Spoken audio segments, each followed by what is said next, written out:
Perkenalkan, nama saya Muhammad Azhar Rahman dengan NIM 00250993 dari kelompok SGT A1.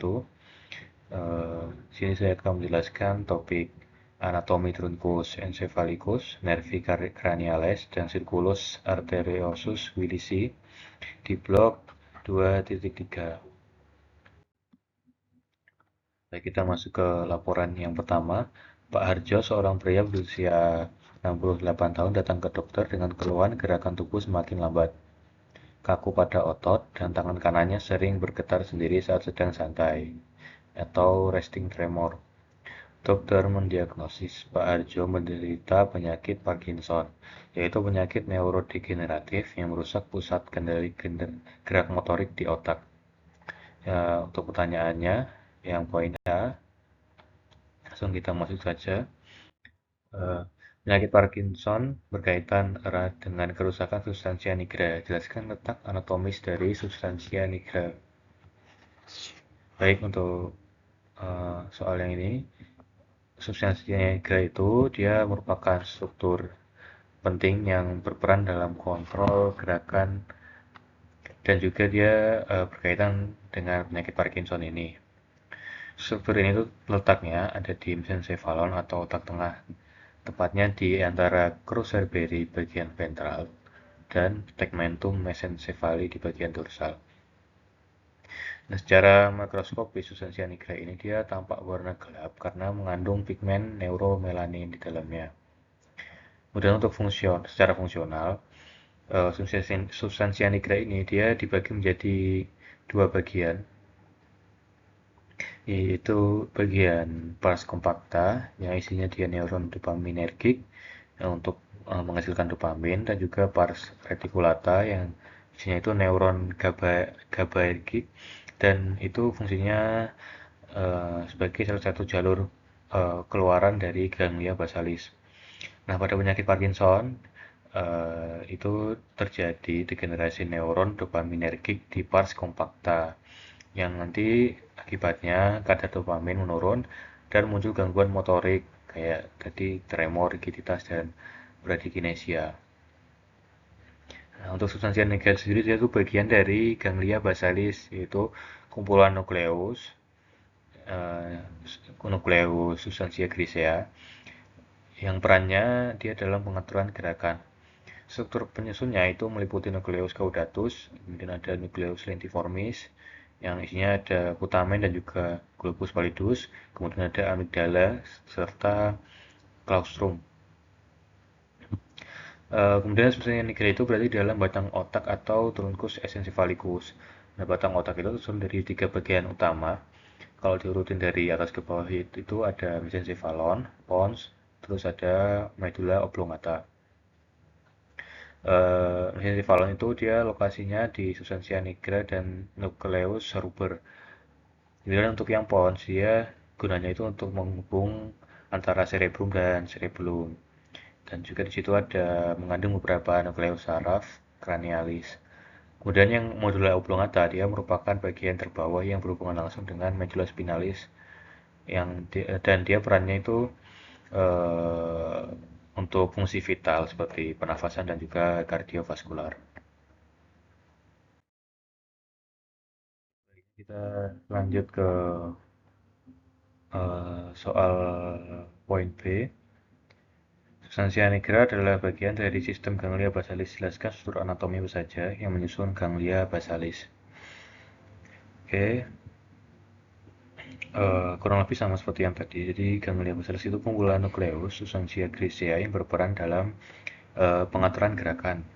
Nah, ganglia basalis ini tersusun dari beberapa struktur utama, yaitu ada nukleus caudatus, kemudian ada nukleus lentiformis, amigdala, dan juga claustrum.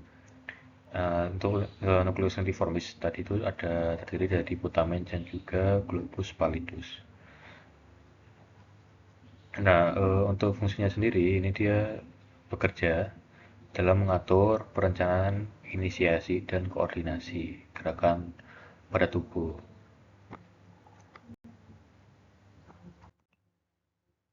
Selanjutnya, yang poin C, substansia nigra berada di area batang otak. Jelaskan secara berurutan anatomi penyusun batang otak atau truncus encephalitis. Juga kurang lebih sama di poin A tadi. Jadi batang otak itu dia penghubung antara otak dan juga medula spinalis. Dia tersusun itu dari 3 bagian utama. Ya, jadi secara urut ada mesencephalon, pons, kemudian ada medulla oblongata, itu dari atas ke bawah. Mesencephalon itu dia merupakan lokasi substansia nigra dan nukleus ruber. Di bawahnya mesencephalon ada pons, itu gunanya untuk penghubung antara cerebrum dan juga cerebellum. Juga di pons ini dia jadi tempat untuk beberapa nukleus saraf cranialis. Kemudian yang bawahnya pons itu ada medulla oblongata, dia hubungannya langsung dengan medulla spinalis dan itu dia perannya untuk mengatur fungsi vital. Jadi kayak pernafasan, jantung, dan tekanan darah. Oke, kita lanjut ke laporan yang kedua. Pak Joko, seorang pria berusia 60 tahun, tiba-tiba mengalami pusing berputar, yaitu vertigo, yang sangat hebat, penglihatan ganda atau diplopia, dan kesulitan menelan saat sedang makan siang. Ia juga merasakan separuh badan kirinya mendadak lemas. Keluarga segera membawanya ke IGD. Setelah dilakukan pemeriksaan CT scan kepala, dokter mendiagnosis Pak Joko mengalami stroke batang otak akibat adanya penyumbatan pada pembuluh darah. Oke, kita lanjut. Untuk poin yang A, jelaskan sistem vaskularisasi sirkulus arterius Willisi. Jadi sirkulus arteriosus Willisi atau circle of Willis itu adalah cincin anastomosis pembuluh darah yang letaknya itu ada di dasar otak. Nah, struktur ini tuh dia berfungsi sebagai jalur sirkulasi kolateral yang menjaga suplai darah ke otak. Nah, kalau terjadi gangguan atau penyumbatan pada salah satu arteri utama, dia bisa menjaga suplai darah ke otak. Circulus Willis itu dia dibentuk oleh arteri communicans anterior, kemudian ada arteri cerebri anterior, ada arteria carotis interna, arteria communicans posterior, dan arteria cerebri posterior. Nah, sistem ini itu dia menghubungkan dua sumber utama aliran darah otak, yaitu sistem karotis interna di bagian anterior dan juga sistem vertebrobasilar di bagian posterior.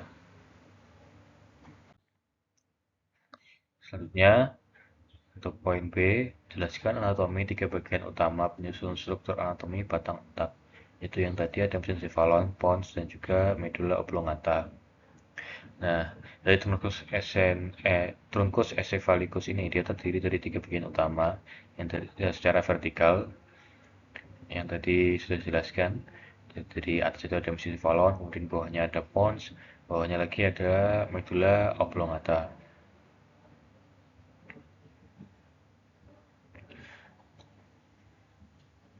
Nah, di mesencephalon dia mengandung struktur penting seperti substansia nigra, nukleus ruber, colliculus superior, dan juga colliculus inferior.